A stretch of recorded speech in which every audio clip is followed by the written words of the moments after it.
Yo,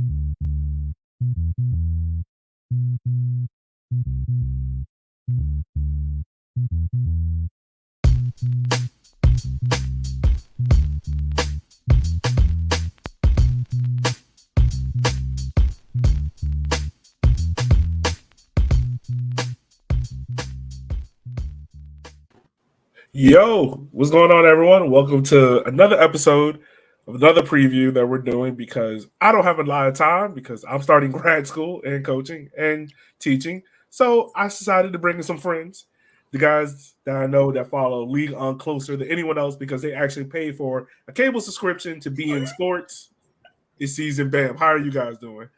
Yes, allegedly. yeah. We're not pirating BN. No.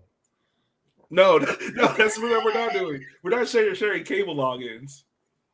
No, Is Feds watching? Because no, I'm not.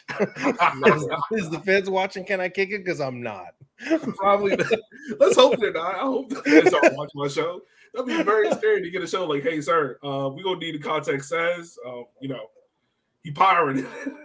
Yeah, we're giving those corporations all the money that they've earned. Yeah, we've unfortunately given BN our viewership for very long. Yeah, right. I believe it. Well, man. Before we get started, dude, how's everything going on with y'all? It's been a while since we had y'all on, man. We made a podcast still going. Barely. We're still around 5+ years. Still haven't missed a week of uploading. Yeah, we're still going. Excited for the new season. Kinda. Yeah, I don't know. Cease, what do you think? He's a Debbie Downer. I'm hyped for this season. I've been watching way too much. I feel like there was so many transfers that I'm like, my hardest thing is trying to keep up with games to like see some players play. Like I'm watching Arsenal, I'm watching Crystal Palace game. I'm like, I can't. I'm jumping around so much, but it's been a lot of fun, and I think this is going to be a crazy year because we have a World Cup in the middle of the season in winter. It's going to be wild, and good thing we're all on podcast, so we get to talk about it. I'm excited for it. Actually, I don't get really excited until the transfer window's closed. So that I'm like annoyed right now. Like these 2 weeks, I'm annoyed. I'm like, come on, they're like, can everybody just get settled and then we can like get into the season? You didn't agree to personal terms. They've agreed to personal terms. It's personal terms agreed. Yeah, it's like I hate rumors. I'm just like, can we get everybody to their stable, please? You know how it's gonna go, man. And then like the last day is gonna be like, well, this player's going here, and then he's like in a whole other country with a jersey. He's like he's still in the same damn team for 4 years. Right. He's staying there. He's staying there forever. Well, man, I'm excited to talk about League because it's, I hate to say it, like it's one of the more, it's probably the most underrated out of the big five. When you talk about Germany, Spain, Italy, England, and of course France. But for real, it's like a lot of the talent that you see on the top stage come from France, like Kingsley Coleman, half of the Arsenal squad during the Invincible era, a lot of Serie A. Like it seems like a lot of key players come out of League One, but they get the reputation of, oh, it's a Farmers League, oh, it's this. I want to ask you guys this: like, why do France have this reputation of being a Farmers League? And is it kind of like a positive turn of sorts? I think mostly it's because the French team hasn't won Champions League since the early 90s, since like Cross Colors era. I think that's why mostly. They won't even get credit for going to the semifinals or anything like that. A French team has to win Champions League, and if it's PSG, they got to like win 2 times in a row. That's the only real reason I can think of, because I don't think people can say, oh, it's because PSG wins the league all the time, because in the past like 5-6 years they've lost the league twice, and Bayern Munich wins the league every year. Juve won the league for 10 years straight, and so you can't really say that, but I think it's because they haven't won Champions League as a country. Yeah, sure. Yeah, and I mean, I think like you know, the big winners have been from the three big leagues, right? Like Spain and Germany and England. Those have been kind of the heavy hitters with the most money as well too. It's only been up until recently that Ligue has kind of got a team that has income, which is PSG, and large enough to acquire players and move them, and like especially the big Neymar. Neymar was kind of like brought like a lot of like more eyes to the league when that big transfer happened, because everybody was so curious on why a superstar would leave one of the biggest teams in the world and Barcelona, and go to PSG, you know, and it just started this whole wave of move and soap opera and drama. But that it is absolutely an underrated league, not just for the big transfers, but I think also for the teams that are not considered big. They are underrated and a ton of talent. And like you said before, how many players come out of France? Look how big France's national team is. There's a lot of talent coming out of France right now, out of France, and that talent is also showing within Ligue 1 too, because some of those teams are getting results against what against clubs with a lot bigger budgets and stuff and bigger leagues. Yeah, no, I mean that's a perfect point about like France's national team, about how like their B team, maybe even their C team, can qualify for a World Cup and make a run. Like that's how crazy depth it is. Like I think what was it last year we were having a discussion of like, what does France's midfield look like? And it was literally like 10 out of the top 20 midfielders in the world. Like that's insane. Yeah, no, it's crazy. Like, and obviously we're going to talk about Ligue 1, but as somebody who watches Ligue 1 a lot these past like 3-4 years, there's French midfielders that are ridiculous that will never see the national team. Where like I would tell Caesar, like Real Madrid needs to get this guy, and like this guy's still playing in Liga, and so it is a really deep league, and I mean, I'm sorry, it's a really deep talent pool. You know, way more than like England. Oh my god. Yeah. And another one was like, I mean, recently Kamavinga is having a hard time cracking a call up right now because the team is so deep. You know, like he was like on the U21 squad when they had the Nations League game. He couldn't even get on the senior team. It's running so deep. So people were talking about the Belgium golden era. France's golden era is like times 2 of what even Belgium has. So it's kind of crazy to see right now.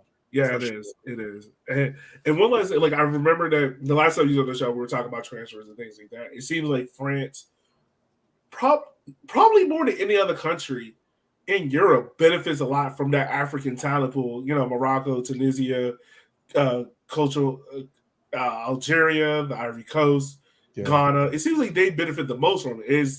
It seems like a lot of players is like they'll try their longest to hold on to that French citizenship, and then when they realize, like, hey, I'm not gonna be able to crack this team. All right, let me go and transition over to my African country.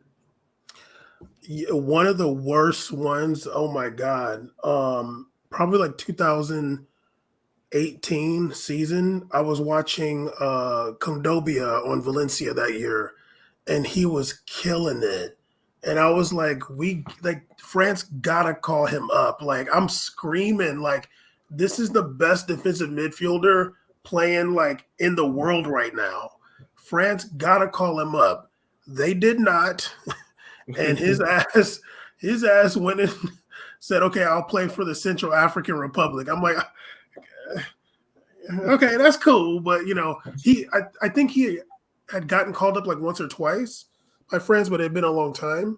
Mm-hmm. And yeah, he just could not get that call up. But he was, I mean, and he still is a very good player. I don't know if like anybody saw him playing for Atleti last year against Man City. He was ridiculous. Really good. But yeah, top midfielder at that time, could not crack France team. Yeah. And France has, yeah, like you said, France has had, it seems to be, if you're a player that's playing anywhere out of AFCON and you know you're looking to get a segue into Europe, kind of like I think how Brazil, a lot of players, the default to get to Europe is to go to Portugal if they're not able to get the visas to go there. It seems to be easier for them to get like a plane visa to go play in France, and especially with some of the connections some of those countries have with African countries. It seems to be easier for them to be able to go and play in a very strong league. And that's how we see a lot of this talent come up, right? A lot of this talent that seems to sneak in between. And other leagues are able to swoop on that. We've seen that the Monaco team over the years get completely upheaved with like talent being grabbed to a champion, now going to France, to going to Real Madrid, and Camavinga, coming out of was it Stade? He was a Stade, right? Stade Rennais, yeah. Stade Rennais. So yeah, there's so much talent that has a better opportunity of making a shine, and of course, not all the players are from Africa. A lot of players are just families or have immigrated from Africa to and have already lived in France previously, but. Yeah, it seems about a lot easier, and there's a lot more families and origin there that have started off, at least population wise, than some of the other countries around them. Yeah, fairly so. Well, guys, let's go ahead. Let's dive into this league one time. I think the team that probably all people are going to expect us to talk about first is the team that probably runs league. The team that seems to have an unlimited budget. The team that as soon as you play with them in one season on FIFA, you're kind of like, what do I do now? It's PSG. And last year, so real quick, last year there was a lot of hype around this team. One, they got Messi, Neymar, Mbappe. It was all talks about his name. Is Mbappe going to leave to go to Real Madrid? How is Pochettino going to handle the locker room? The expectations were high. Definitely coming off, 2 seasons before with Tuchel getting to Champions League final. Then I believe last season, 2021, Tuchel leaves in the middle of the season. Pochettino comes. They make a deep run to the Champions League again, knocking off Bayern Munich, but failing to win Ligue 1. It kind of seems like this year, last year they won Ligue 1. What is the ending goal for PSG? Is it still to win the Champions League, or with big players and them kind of changing how they want to direct things, is it now kind of being settled into that top 5 team market? PSG's their goal is to win Champions League. Like that's it. I mean, it kind of sucks because it is a young team. It's a young team in the sense that they were founded in 1970. Mm-hmm. So winning the league should have more priority for them because there's other teams that have won the league more than them. But their thing is Champions League, and PSG is the team that got me into soccer actually, because I remember like just wanting to watch. I'm like asking Caesar, what do I watch? Like, what should I watch? And I'm like, where's the, what's the channel that has soccer? And he's like, BN. I'm like, okay, I'm scrolling trying to find it, and I come across a PSG versus Lorient match, and I see this angel from above playing so wonderfully. I'm like, who is this guy? His name is Edinson Cavani. And so I started watching PSG a lot because I loved Cavani. But since that time, I feel like PSG it didn't take me long to learn that they do some of the worst business out of any of the, like when you're talking about the top 5, like big teams, they do some of the worst business. When Messi came last year, Caesar and I were on the record saying that it's not going to work.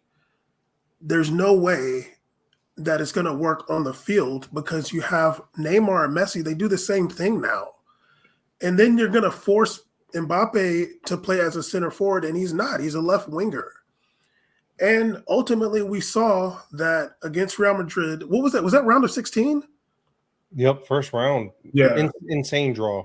In the round of 16, that was a fishy draw actually. Well, remember it got redrawn because I think PSG at first had Manchester United. Yep. And they were trying to do Messi Ronaldo. I was like, really? Really? We were all like, all right, come on now. Come on, man. What the hell is that? Exactly. But we saw that it just was, all last season, even though they won the league by like 15 points or something like that, it never clicked. Never. Like they played bad football up and down. They finished the season, I think it was 4 losses and 8 draws. Just bad football. They didn't reach 90 points as they had the past few years. And like PSG, and to bring it to recent times, Mbappe doesn't leave last year. We have our theories about that. I don't want to rehash the whole thing, but we do have our theories based on facts. And, there was all this speculation about how much power he's going to have now. And now we see him getting into issues with Neymar over penalties, and Neymar's liking tweets, all kinds of drama. Caesar's cousin over there is liking tweets. Yo, twice removed. But no, he's absolutely right. I think that your original question was, do you think their intention is to win Champions League? I'm going to just go ahead and say I don't think so. I don't think their intention is to win Champions League. I feel like the direction of the team has been to sell seats, has been to renegotiate TV contracts. It's been to increase as much star power as possible to sell out shirts and build their brand. PSG famously said that Mbappe staying and their direction is to better French football. I don't believe that's true. I believe that their direction is to increase their profits, make their share, make the Qatar government happy, and so. Because if your objective was to win Champions League, you would make the moves tactically to improve your team while also working on developing youth talent. Whenever PSG has youth talent coming up, they move them out quickly. Prime example is Xavi Simons, who recently I just found out went to PSV Eindhoven. Not even that. The biggest one was Nkunu from Did they let him go? Yeah. He's on a top 30 Ballon d'Or. Like now probably it's gonna be Colin Window. He's gonna be another one's gonna be out of here. Like there's a lot of talent they just offload and they prefer to get players like Icardi and stuff. You're not going to tell me your objective is to win and when you do this. Like it doesn't seem right, especially with the three-headed monsters we have here. They're all great players, but they're not all great players that are built to be together. Look at BBC. That was like 2 wingers and a striker. Look at MSN, 2 wingers and a striker. This is literally 3 wingers. 3 wingers and a guy that likes to play cam and another one likes to play center mid. So like it's not going to work tactically. We've seen it time and time again, and PSG's objective is, I think, to sell seats and tickets. So I want to ask you guys this question, more so about Mauricio Pochettino. Last year, the last year and a half since he's been there, he got a lot of flack for not understanding how to use Messi and Neymar and Mbappe. Is it fair to put most of the blame on him for why PSG kind of had that dip? Or is it fair to say, like, it was pretty much an impossible task of having to deal with team? Because we've seen managers in the past leave PSG going to have great success. Thomas Tuchel, other managers leave. Yeah. Is it fair to say Pochettino got a raw deal here? I'm gonna blame the English media because they made it seem like this guy is some kind of amazing manager and he has no trophies to his name. I remember on one episode, me and Caesar went through and calculated the amount of trophies he could have won in England. And it was I don't know, 70 or something like that. Yeah, he was 0 for 71 or something. It was a crazy number. Something crazy. It was a crazy stat. Not even a Carabao Cup, nothing. It's true. So I never looked at Pochettino as some kind of amazing tactical genius. I watched Tottenham. It's not really that crazy. But at the same time, I don't know if it was his decision to bring in Messi. I doubt it. But nobody was going to make that work. There's no way you can have, today, Messi and Neymar do the exact same thing. When Neymar was at Barcelona, he hugged that far line. He was a left winger. He hugged that line. Mm-hmm. And Messi was coming in from the right side and dropping back a little bit, but not as much as he does now. Messi will drop below the halfway line now. He's coming to get the ball because he's not trying to run. And then you force Mbappe to he has to adjust, and Mbappe is an amazing talent, so he's going to score his goals no matter what. But you're forcing him to come try to get the ball from them. He's not playing his natural position. And then half the time they were playing Neymar, Mbappe, Messi, and Di Maria. So that was I don't know what you're doing at that point. I'm not going to blame Pochettino for their lack of getting to where they needed to go. I do think that he was in over his head a bit. I do feel like the players probably didn't care about what he had to say. The management or whoever makes the decisions did not care about what he had to say. And what are you going to do? At least he won the league. That's his first trophy ever in his life. He won the league in France with PSG. Well, technically second because they like to claim to say he won the French Super Cup when he first got there. Come on, But now, come on now. you know how we right. all. He's right. That's two. He's only saying that because Real Madrid just won the UEFA Super Cup. That's all. Yeah, it's an important trophy. Right. Well, a team that probably caught everyone's lowering affection.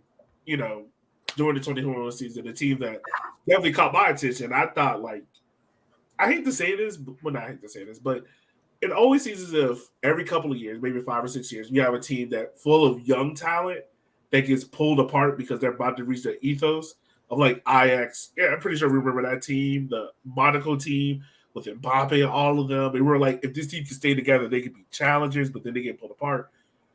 That little team that won the league in 2021 didn't quite reach their heights again because, granted, their manager moves to Nantes. But also, it just felt as if nobody was really clamoring for that talent there, and it was really good talent there. What's going on with Lille? Are they able to challenge this year? Are they able to get back to the heights of where they were in 2021, or are we kind of see Lille kind of fall back to 4th, 5th, 6th position team? I think Lille's gonna have a tough year. I think they've lost probably one of their more integral players. They're 10, which was Sanchez. Sanchez is now a PSG player.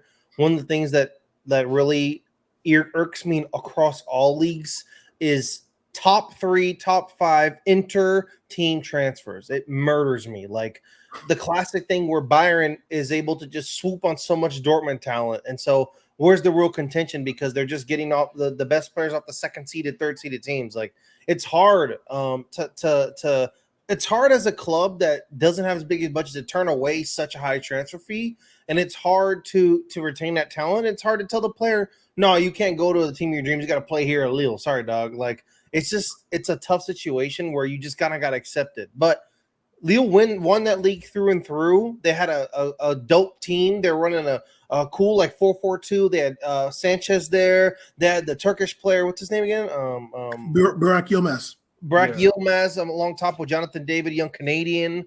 They had a good mix. And in the beginning, Jonathan David was a little getting used to his legs under him coming from Belgium.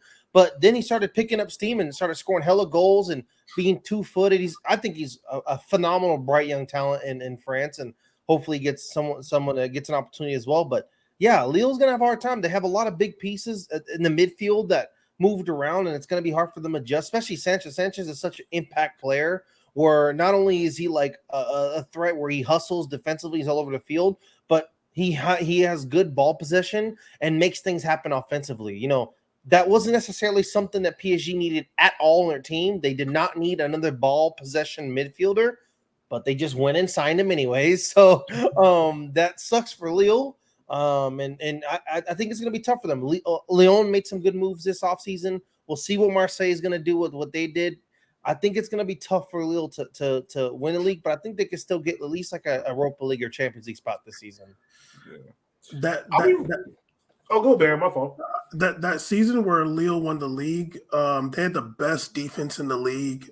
Gaultier had them just so disciplined. They had Jose Font and and the guy that went to I think Sven Botman. Them two went to Newcastle. Yeah, they were holding it down in the back. They had Reynaldo playing left back. Yeah. I think they had the Turkish right back. I kind of forgot his name too. But and then the midfield was really good defensively too. I remember watching them that season, and that Jonathan David, he's really the reason they won the league. He scored that goal in the 1-0 defeat of PSG, where he got injured on that play and just stood up and ended up scoring that goal. And that was the goal that won them the league.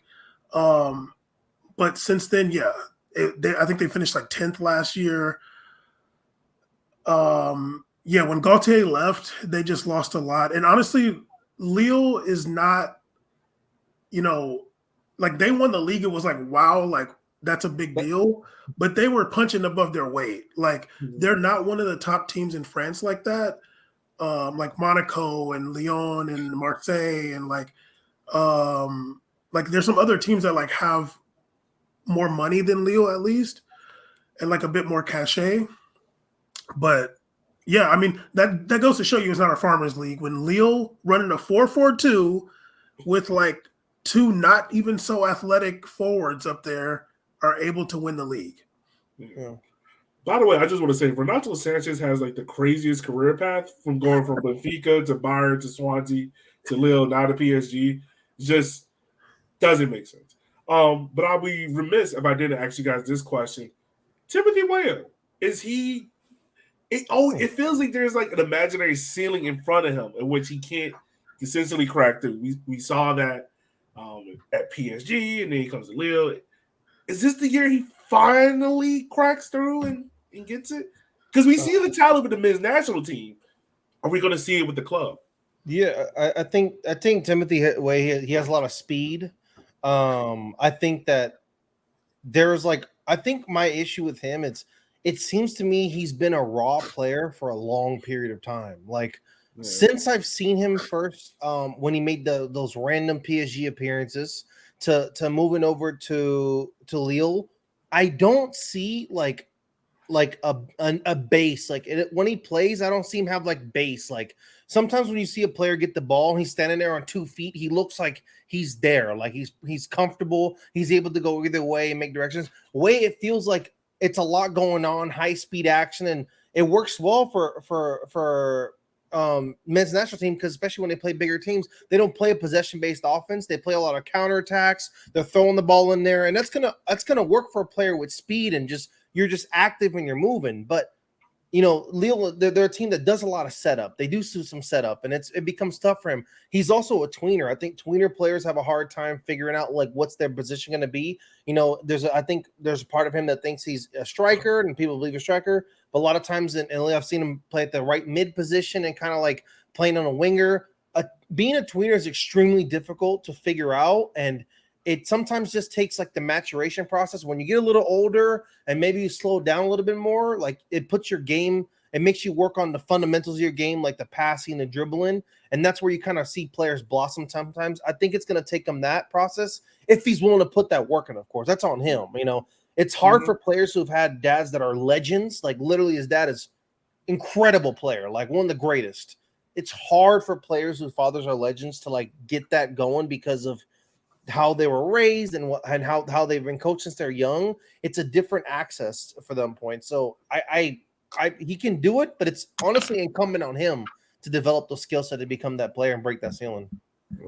Right. I honestly, okay, I'm gonna give some respect to Timothy Weah. He did go play for Celtic for a little bit, and I can respect that. Big Celtic. You didn't go to Rangers. No, I'm just joking. But I've watched him play a bit. And honestly, like when Caesar was saying tweener, like I'm thinking like he's like a right back, really. Like, and I'm not even trying to hate. Like, I think Timothy Weah would be really good at right back. I'm not sure. Play a right back. Yeah, I think he played a game at like right wing back or something like that once. Maybe. I think he did. I don't want to say it was Celtic. I think he did. That's not a bad position. I think it's Lille he did. I think. Yeah, remember like Victor Moses was a right wing back for Chelsea. Yeah. It's possible. Yeah, and honestly, I could see him as a right back in a back four. Like he is a bit raw going forward. He ends up making some good plays. I mean, he plays with good players, and I think France is a great place to develop. But kind of like how Caesar was saying, like you haven't seen that development really blossom. Like, oh wow, like now I see it now. But I feel like if he was to play right back, and especially for the U.S. men's national team, like he'd be like prime Yedlin, even better, because he has more skills offensively than Yedlin had at least. So I feel like in that position, at least for the U.S. men's national team, we would see a lot from Timothy Weah. Facts. Well, guys, I think you guys give me a little bit of hope on getting my men's national team Tim Weah jersey, maybe.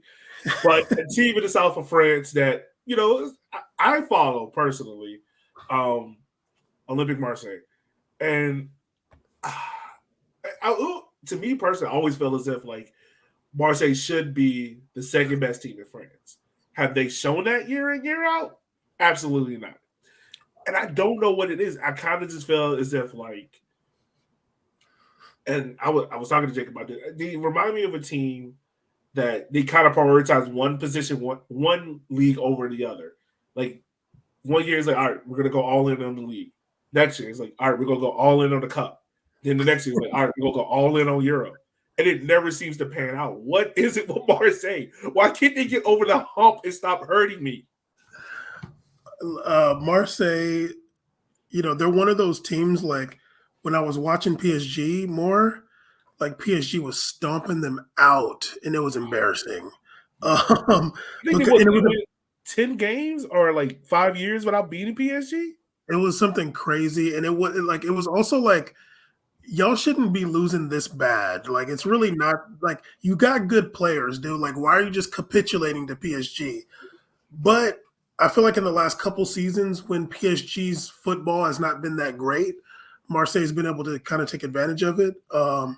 And obviously, last year being their most successful season in a while, finishing second and playing, in my opinion, playing really the best football in France. Obviously, not every game was beautiful, but like especially in the beginning of the season, it was just beautiful. It was sweet. St. Pauli last season, he's weird. They were playing some weird formations.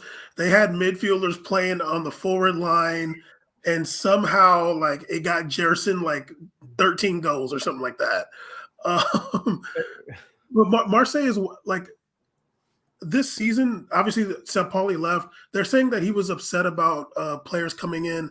I don't really necessarily believe that because he left early, and there wasn't like no players were coming in yet. I think he just wanted to leave. There was a big language barrier for him, and maybe it was just tough. There's a lot of pressure at Marseille. We've seen the fans burn down some stuff a couple years ago. But I think this season, although a lot of the French media is saying that they won't be as good as last season, I can see him being as good as last season again too. They brought in the Colombian Luis Suarez. They brought in or is he from Ecuador? He's Colombian. Colombian. They still have Bakambu. Obviously, Dimitri Payet is still a baller. They have, in my opinion, one of the best midfielders in the world, Matteo Guendouzi. The back line is a bit rougher from last season. They had to Saliba left back to Arsenal, and for some reason, Luan Perez left. I was really upset about that, and I think he went to Turkey.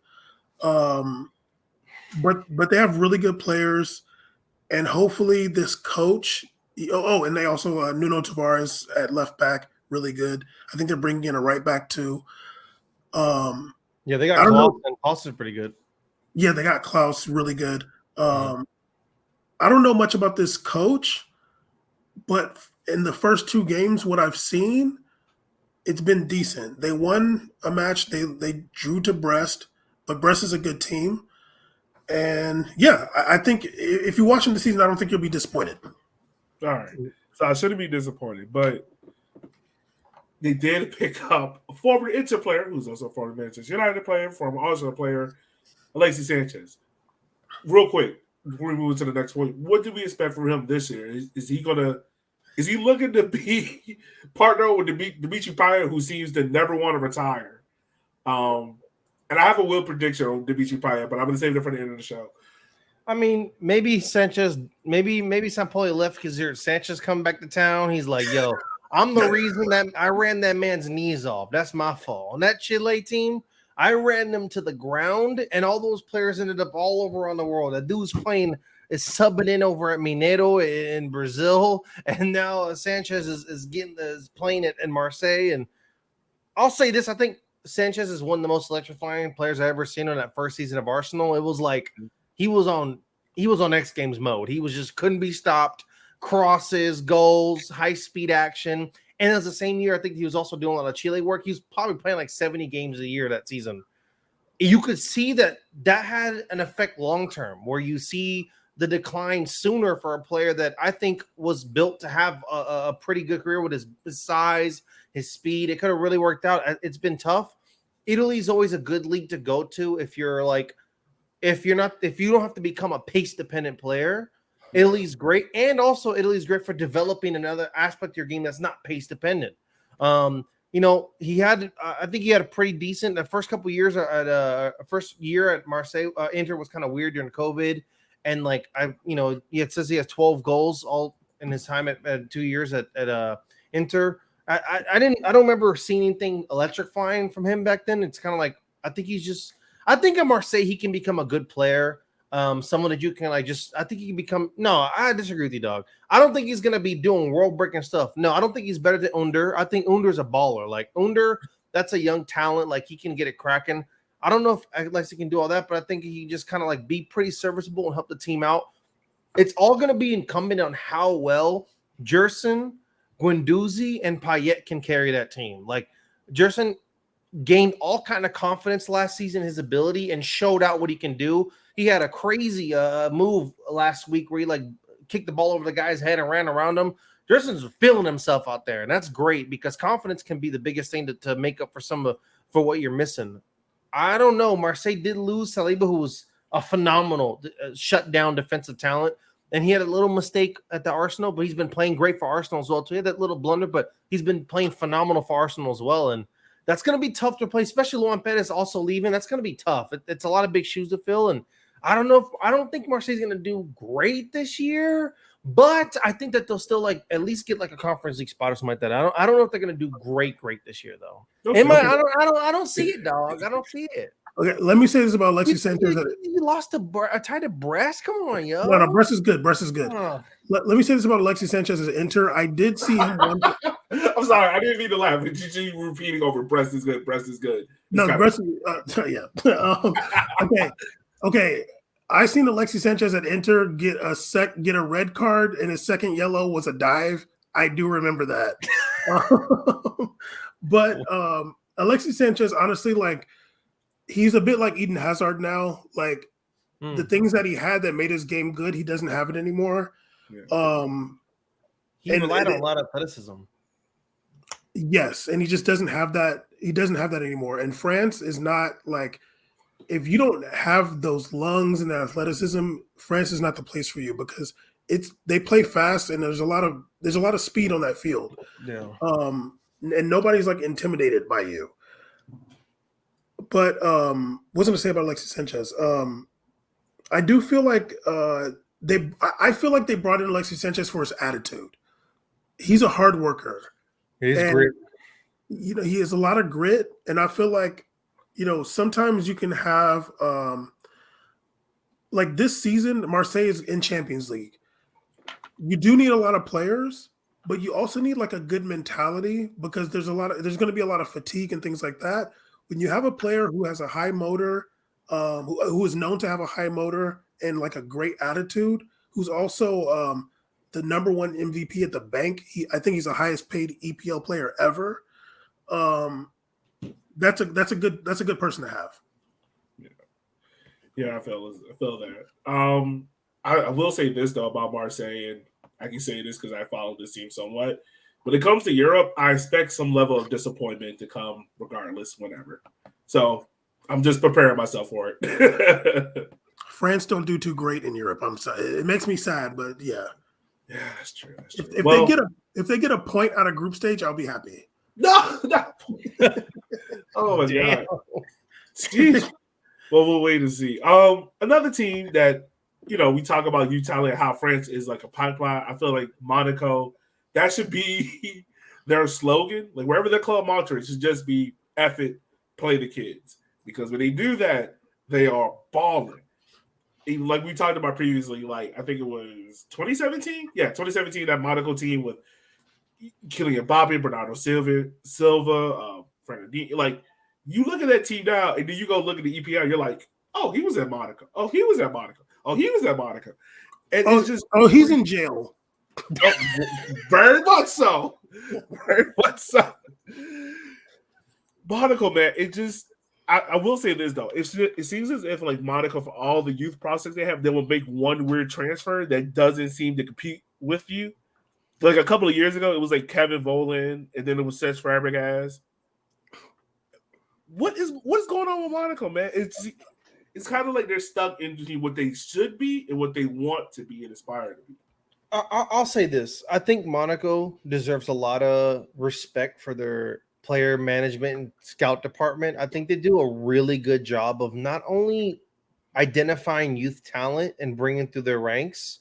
Also, they do a good job of finding players that are like not a star in this say, but they know they can be effective on their team. Like another, I know they just signed Mohamed Kamara from Leipzig, and not from Leipzig, from Salzburg, the CDM from Salzburg. He's a really good young talent. Like they get these players that like in your head, you'd be like, that'd be kind of dope. And they go and do it. Minamino is a really good signing because Minamino may not be a star, but like on a Monaco team, he can provide a lot to like help a lot of the youth talent. Diop is becoming one of the better wingers in Ligue 1 now. And I remember when me and Bam like basically watched him first time, he was like a skinny little kid coming on a field with a big old jersey and just running around. And now look at the commitment to the development of the players. They do a good job of that. I think we saw with Tuchemi. Now that he's gone, the only thing that was tough is it's hard to find big players that are a big part of your possession and resetting and switch play offense. That's tough. It's always hard to find talent like that. CDMs like that aren't every day. You can actually count them on your hands. Some of the best CDM / deep center mid switch play big defenders. He's at Real Madrid now, which is great for his future. But now I think Monaco's kind of trying to figure out their identity again, how they're going to play moving forward. You see a little bit of like the growing pains while they had to do their qualifiers matches for was it Champions League? Yeah, Champions League qualifiers. Yeah. They had a tough time. They couldn't get it done because they're just not really, they don't know where that ball's supposed to go. Watch Real Madrid, 60% of the possession goes on the left side of the field. Monaco has a hard time kind of figuring out what they're supposed to do, but constant dedication to that youth talent. And even in seasons where it almost hurt them in relegation, where they had some tough seasons a couple back, they stay firm to it, and you see the results of last year. And hopefully, and it's a great team to watch, and there's a lot of young talent there to keep ahead of too. Monaco was one late goal away from finishing second. I think the dude, I think it was a 4-4 match or something like that against Lens last season. If they would have won that match, they would have finished second and would have been in Champions League group stage instead of Marseille. So Monaco's a good team. I didn't watch them a lot last season, just a little bit, but they still have Ben Yedder. They still have Golovin, Gelson Martin. Volland is a baller for them too. They still have Volland. They still have some of those players. They still have Diop, but watching them early this season, you do absolutely see the absence of Tchouaméni. You do absolutely see it because he was just a stalwart in that midfield. Mm-hmm. But if any team can figure that out, it is Monaco. I wouldn't be surprised if they put Disasi in the midfield. I wouldn't be surprised. Yeah. They'll figure it out. And Monaco is the second richest team in Ligue 1. I expect them to finish in the top 5, no matter what. So, yeah, Ben, I want to ask you this question real quick because you mentioned a good point on how Monaco is the second richest team, but they don't normally take the trend of teams with a wealthy state of money. They're Monaco, for God's sake. It is rich. It is I think the famous quote about Monaco is you can walk into a grocery store and be the poorest person in the grocery store making $12 million a year. That's insane. But it seems as if when it comes to Monaco, their trend is buy cheap, sell high. And you would think with the money that's there in Monaco, they should be competing every year with PSG, Man City. Why? Well, why is that not the thing for Monaco? They're criticizing, but why isn't it? I think they had that model before. I think if we're looking at the Falcon team, how much they get for James was almost 100 million or something like that. Not for Falcon. They spent an obscene amount of money on those players, and the results were pretty similar. They didn't have crazy differences in the results. I think that as the Kylian Mbappe happened, and they received a ton of money off that as well too, off the first year loan, then eventual transfer. Which was I think a French league record breaking transfer, especially interleague. I think they've noticed that, especially in the Leonardo Jardim era, where he was so good at acclimating young talent within veteran players that are talented. It's we don't need to get a world breaker because we can still get similar results, almost win the league, get top 5 and get pretty close with developing youth talent and just getting some veteran players to fill in that space. It becomes, I think, a decision of cost risk. And I think that they kind of did the numbers and they looked at saying, financially, we're in a better place if we spend low and finish lower than if we spend high and finish lower. Because never forget, they still had that season after that they lost was it quarterfinals or semifinals?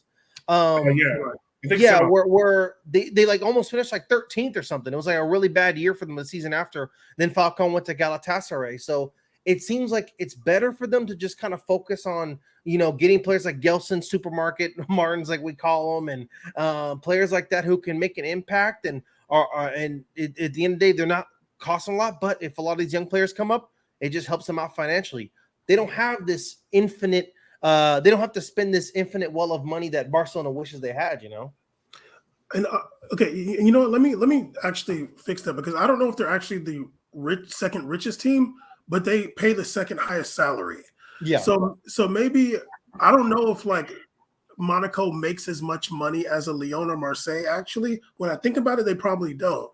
But they pay their players a lot. So maybe part of that money that they end up getting for Mbappe and like Chouameni, like that goes into the players' salaries more than different things. But also when you think about, Monaco, like what star player wants to go there really? Like it's not one of those teams that's they aren't the biggest. They're yeah. the fourth. It's PSG, Lyon, and Marseille, then them. Yeah, but they pay the second highest salaries. Yeah, but they pay that side. But the biggest budgets are the other two. Yeah. But what team, like what big player is going to want to go there? They don't have ultras really. Like what's the appeal? Their stadium is usually not even halfway filled. Like it's nice all of the supporters are out on the yacht. That's why. Yeah, well, yeah, don't be dissing the Louis Vuitton now. Don't be dissing the Louis Vuitton, dog. Come on, no. No, me and Caesar had to choose between a football match and a yacht. Yeah, exactly. They're probably watching the TV on the yacht right now. Yeah. So, but I feel like Monaco, like Caesar was saying, like it makes more sense to develop youth talent, get the young guys, and bring in coaches that are like really good. Like even when they tried to get a star coach, they tried to bring in Thierry Henry. Thierry Henry is out there yelling at the guy saying, "How come you're not as good as me?" Basically. So even with that, it's like, why don't we do something that is like a kind of a proven track record for us, getting young talent, developing them, and not just young talent, like really good young players. They brought in Falcao, like Caesar was saying, they brought in Falcao, but the reason why they went to that semifinal wasn't just Falcao, it was Mbappe too. Like that was the revelation. Yeah. So, and he was like, me and Caesar remember he was like number like 39 out there with that huge 18 step overs. Yeah, like his first professional season. Yeah. But Monaco, the game that made me realize that Mbappe was about that life was that Man City game. And I was like, that's a Ballon d'Or winner. Everybody turned up that game. Everybody. Falcon had that chip on Joe Hart. Yeah, it was nuts. And me and Caesar were watching him like for even before that. Yeah. And we're saying like this guy is going to be really good, hoping that he would not go to PSG, but lo and behold. Well, no, yeah. It's gonna happen. A team that normally challenges the rest of Ligue that still baffles you, that brought back Andre Lacazette, is Lyon. And I get a little depressed with Lyon sometimes because they're, I guess you guys can consider the only thing that I have about Ligue 1 is like, outside of PSG, there are a lot of teams that should be a lot better in the European continent, but they're just like, But Lyon has done wonders. They got into semifinals in the Champions League back in 2021. I can't remember how they did last year in Europe. No, they got to I think either a quarterfinals or a semifinals of the Europa League. So they seem to be one of the better teams. What do we expect out of Lyon going into this year with Lacazette coming back there to his home ground? Lyon is the number one team to like fumble on the smaller clubs. That's where they lose their points, is against like Angers and like Troyes and Lorient. Like they lose points on those clubs for some reason. Especially last season, it was really frustrating. They would just end up giving up goals late all the time, I feel like they're defensively they're not that strong, and I feel like I haven't really seen them be that strong defensively ever, really. They got Boateng back there. That was like whatever. They used to, they never really had a good defensive setup, and it would hurt them. They would end up giving up goals late, even when they had great players. I mean, when they had to pay, everybody outside of the defense was like a phenomenal player. Hussein Awar, like they even got Kakare, who was really good. They got Paqueta. They have Musa Dembele. They have Tino Kadewere, who's really good. Toko Ekambi. Like all these guys are really good. When they had Maxwell Cornet, who's gone now, but really good players. But outside of that one Champions League season, which that was the asterisk year. That was like when they were playing one. Like they beat Man City, but they only played one leg. And I think like also they didn't have to worry about the domestic competition because that got canceled. Yeah, and it was. I mean, they did beat Juve too, but that was the asterisk Champions League. But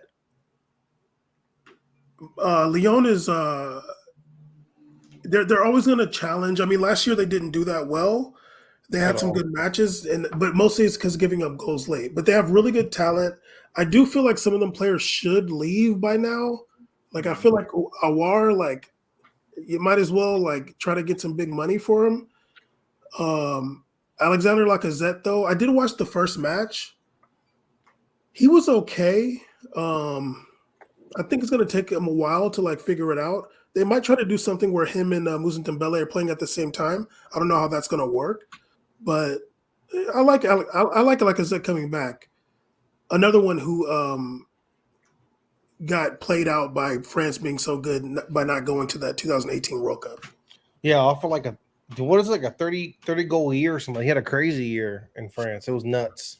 I can't believe he didn't get called up, especially when Benzema wasn't allowed to play.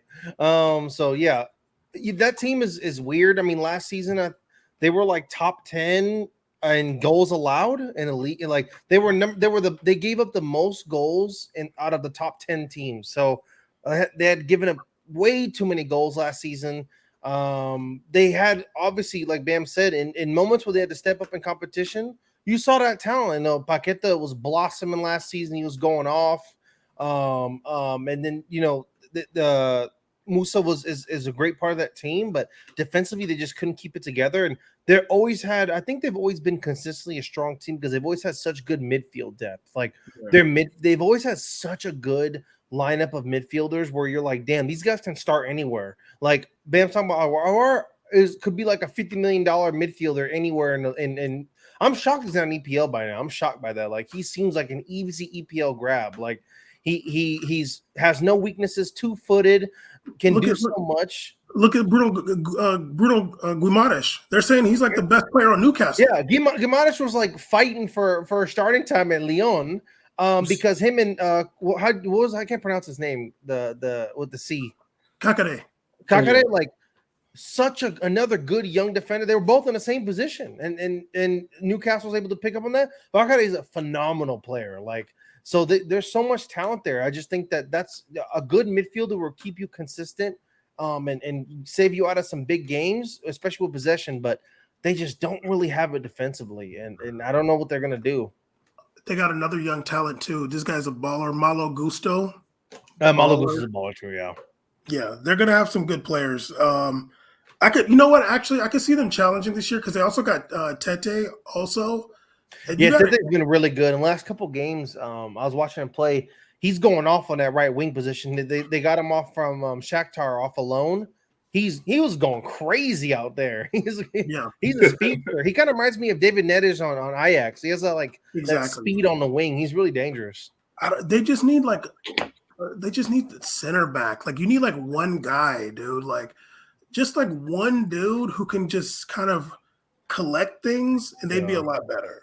Yeah. Well, okay. So I would actually just before we move on and talk about Ligue 2. Like it seems like outside of PSG, who can kind of have the money to buy players for each position, defense, midfield, attack. It feels like all the other teams in Ligue 1 are kind of just like, all right, we're gonna either specialize in attack, we're gonna specialize in midfield, or we're gonna specialize in defense. Now, kind of our goalkeeper. Is that kind of like the running theme in League One? It's like, all right, and I guess more so equated more so to like MLS in the sense of like where you specialize in just one. You're kind of like relying on either the youth to come through and build up areas that you're lesser in, or you're like we can kind of go bargain bin in other areas. Is that kind of like the theme I'm getting? That's a good question. I don't really think so. I just think it's hard to get like a young center back. Like that's not easy. Like players aren't coming up wanting to be a center back. You know what I mean? So it's just tough to find like a young player who's like, yeah, I'm going to be a center back that's like 18, 19, 17. Whereas like you can get a 17-year-old. Ryan Shirky was over there at Lyon, like 17, out there ball hogging. But like somebody, but like looked at as like, oh wow, that guy's really talented. You don't often see somebody that's 17 that you're looking at like, wow, that's a talented center back. So I just feel like it's tough. And they, you know, like a lot of teams like, okay, we want to pair him with an older player, and it's like that doesn't really work all the time. I don't really think that's the case. I just think it's tough to find those young players in those positions that are they're not as sexy, I'll say. Yeah, I think Bam's 100% right. I think it's a difficult position to find a deep talent pool in. I think everybody and their mom wants to be a winger, and then they either end up a striker or a midfielder.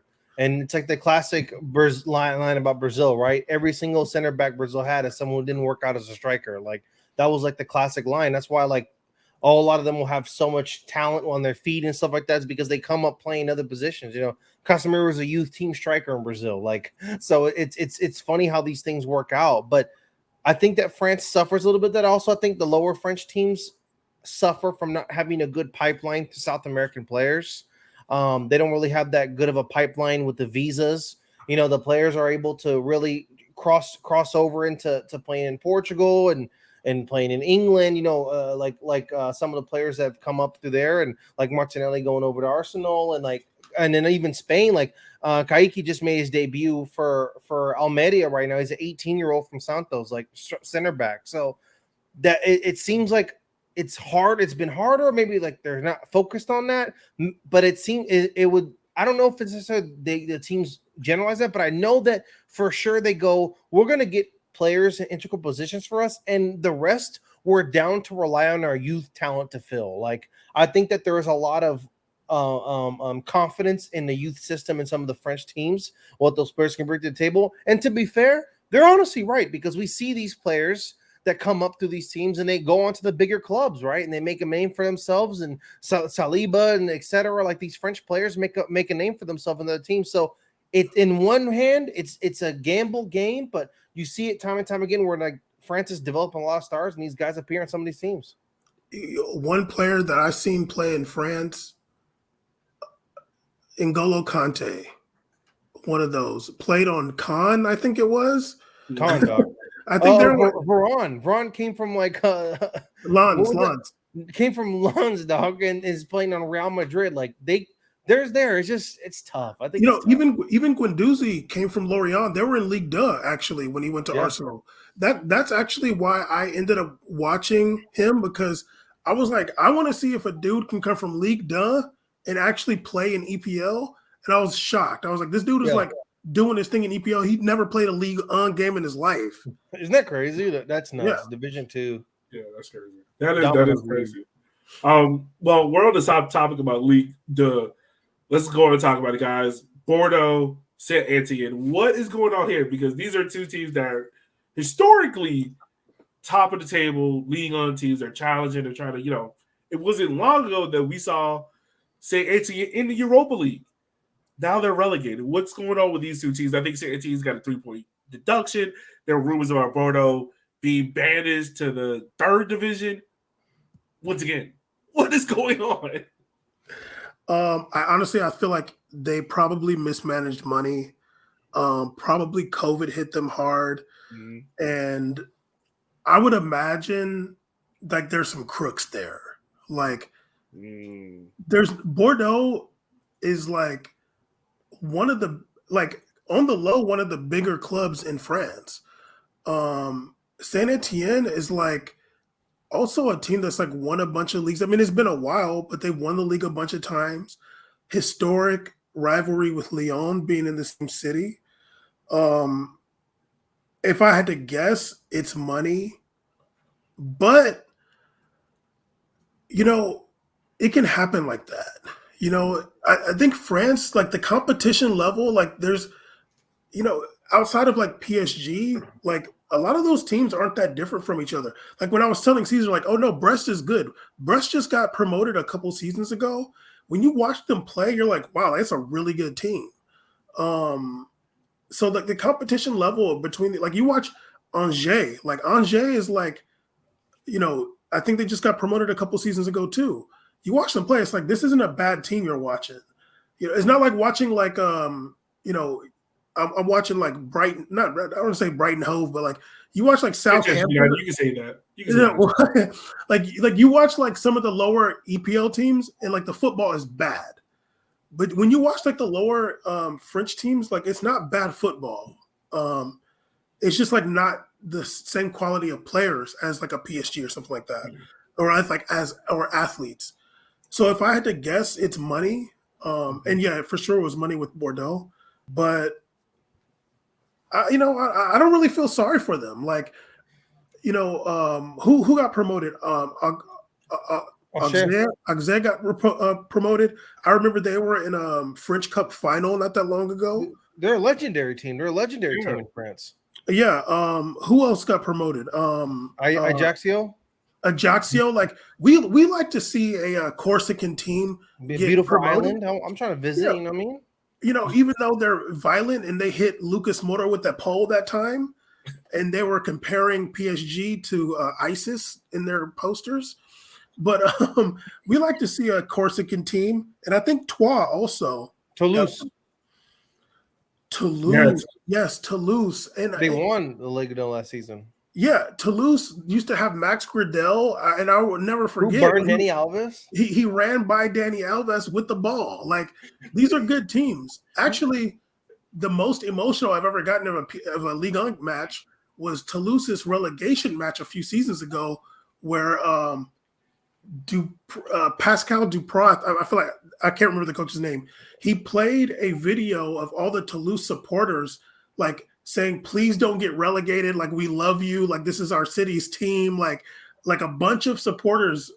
He played this in the locker room, and you see the players. They're like all crying. Like they're all crying before that match, and they go out and win the match and stay in the league. So like. There's a lot of emotion. Some of these are small cities. They got a lot of pride. Whatever. Maybe it's just Bordeaux. Like it's not your turn anymore. Saint Etienne, it's not your turn anymore. Somebody else got to come up and do it. I think the outlook is that it sucks. Bordeaux is a really good team, and I've seen them do some really good things, and it didn't work out for them last season. But I think it's because, like Bam said, there's a in between the teams that are from like 8 to like the bottom. There's a lot of like hit or miss. There's a lot of parity. There's a lot of like, hey, like I mean, there's a lot of balance in which any given day it could be your day on a team like that. And I mean, if you look at Ligue 1 now, there's so many teams on this lineup that you've seen in Ligue 1 before. I think that's more of a testament to the strength of the mid table of the teams, where you're seeing so much turnover, where some teams are like we saw last season. We've seen Bastia in the Ligue 1. We've seen Caen. We've seen Metz. We've seen so many teams. Guingamp. Yeah, Metz. Yeah, like you said, Dijon. Like there's so many teams that have played in Ligue 1 and done favorably well, and even took PSG with them once or twice. And now it doesn't work out. It's tough. I think it's really tough. We, like Bam said, we support an island team coming in. Corsica, welcome. We love island teams. That's big love to that. Unless you're Las Palmas, that's an African team that they stole. I think Corsica's really racist too, but yeah, but it looks really pretty there. Yeah, no. So I think that it's more. Also, you're saying I think there's like a little bit of like mob war going on there, where some money is moving around where it's not supposed to. Who knows what the investigations will come about with comes to Bordeaux and what happens to them. They might suffer something similar Juventus did where they got dropped down like 3 divisions and worked their way back up. It's rough out here, but don't think it's only something that's not only for that. It can happen to any team. Atletico Madrid had that 2-season transfer ban, so you never know what could happen. Right. Those are 3 divisions going out. Yeah, they went down to they were playing like in Idaho or something like that for a while. It was rough. It was playing out in Boise over there in the blue field, Oh man, you guys! I will say this: you guys are always know how to make me laugh on this show, regardless. So before we wrap up, guys, I want to get you guys predictions because, like I said before, if anyone knows this league better than y'all, sure. So relegation. Who we think are going to be in the relegation battle? Because this year, unlike years past, there's not 3 teams getting relegated. There's going to be 4. So they're dropping the league from 20 to 18. Who do we think are the 4 teams that are going to be suffering relegation? I'm going to let Caesar go first. Relegation, definitely. I think it's going to be the Corsica team. I'm sorry, dog. I don't think it's going to go down this season. They got that old bat and striker. I forgot his name, Romain or something like that. I hate that guy. I hate him so much. Roman Hamuma. Yeah, Hamuma. He's going. They're all going like that. I'm sorry. It's really cute. I can't pronounce your name because there's Portuguese in my brain, so I can't pronounce your city. It's just too. There's a J and an A and a C. You're out of here. I think the winner. It's boring to pick PSG. It's a no. Wait, pick. you got to do. We're just picking losers. Yeah. 4 relegators. Yeah, man. All right, damn. Well, let's go. Ajaxio for sure. They're out of here. I think another one. Pull them up. Pull it up. Okay, I got it here. Alshia's probably gonna be out of here too. Let's go to Brest is out of here, and Claremont Foot, and let's do a surprise one. Brest is a surprise. And then the German team, Strasbourg, they're out of here too. All 4 are going to be out of here. Okay. The German club, Strasbourg, they're out of here. That's a German name. You're out of here, dog. That's ridiculous. Let me do a real one because that was. They finished like 13th last season, but go off, King. I'm sorry. Stop it. Okay, I'm gonna say Ajaccio, Auxerre. Claremont. They were kind of good last year. Claremont Foot's out of here, dog. They're out of here. Okay, I'm gonna keep I'm gonna say Troyes, but my surprise. This is my surprise. Nantes. I was about to say. I'm thinking it, man. Nantes? Okay.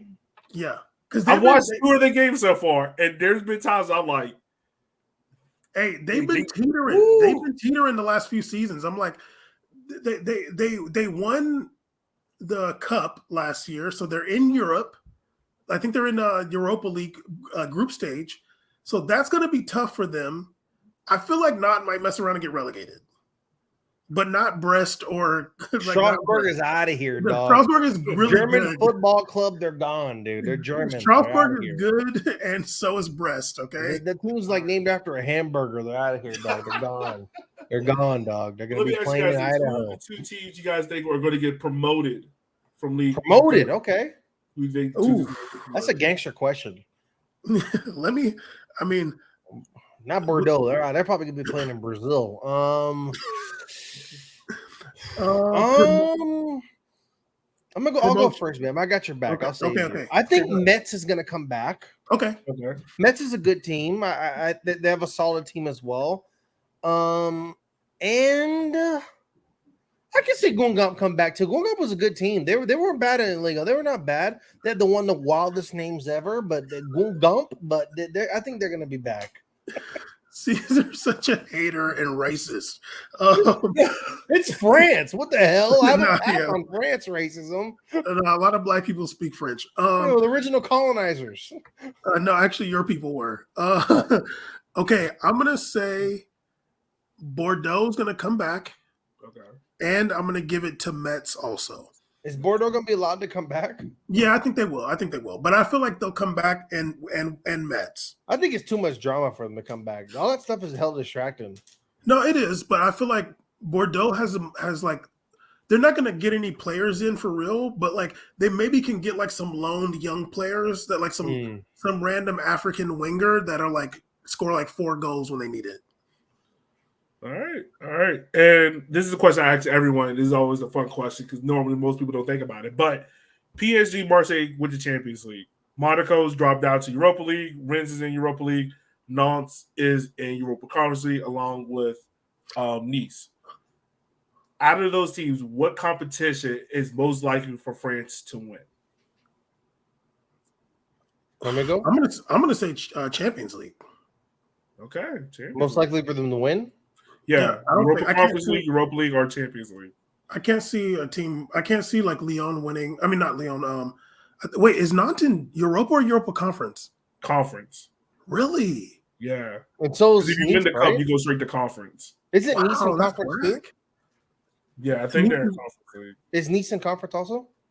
Yes, Nice is in conference. I think and- Nice has the best chance in conference league. I think that's I don't think PSG. I don't think PSG is going to get it done in Champions League. I don't think Monaco can pull up. Europa League is actually low key really hard. It's low key really hard. There's some banger teams in there, and those some of those teams made big moves this offseason is going to make them stronger in the league, but they're still in Europa because of last season. So I think that's going to be tough. And Monaco's is looking more for identity when these other teams went and read up in the offseason. Conferences because I like Nice. I think maybe this will be the blossom year for Bam's favorite player, Thuram. Maybe Casper Dolberg will get it cracking. We'll see what happens. If they get Cavani, then I'm gonna say Nice. But that travel in Europa and Europa Conference League is wild. Yeah, if we're really talking about the baller Gouri, the Algerian dude, Gouri or something like that. He's a baller too. I feel like the team with the best chance really is PSG winning Champions League. Okay, all right, and guys, I just want to say this has been an absolutely fun show. We're over an hour. I think we planned this to be 30 minutes, but it's never going to be the allotted time that we are on. Oops. No, Caesar talked a lot. Yeah, I'm sorry. Guys, thank you guys so much, man. This has been a fun episode. Real quick, where can everyone reach out to you guys and watch your amazing work? We made it podcast.com. We made it podcast on Twitter. Caesar gets annoyed. I'm the one tweeting on Twitter. Caesar gets annoyed at me. This dude is just, he's all about stirring the pot on Twitter. This man is, I log on, I'm seeing people screaming in the mentions. I'm like, this is going to be a good read this morning. I am a bit extra, I agree. But the number one tweet, live tweeter via game, like game recap. Yeah, we'll start the live tweets soon. Not yet. It's a little bit too early. Once the transfer windows close, we'll get back on the live tweets. But also, we made it C's on Twitter. He's being you can find me for random tweets where I combat some of the wild stances Bam takes on the We Made It Podcast Twitter account. We made it podcast.com is every single episode we've ever made. Hopefully we edited some of the wild stuff we said before, but you can look through and let us know if you find some wild. So yeah, we made it podcast.com. No, don't please. As always, guys, I want to say thank y'all. As listeners, make sure you go check out our website. Link down below. Got some cool stuff coming out for you this year, like a USMNT recap. We're recapping all the African teams going into the World Cup, so be on the lookout for that stuff coming up. And also, we got some excellent stories coming out for you. So, with that being said, for Bam C's, I'm Elliot. We'll holler at you guys next time.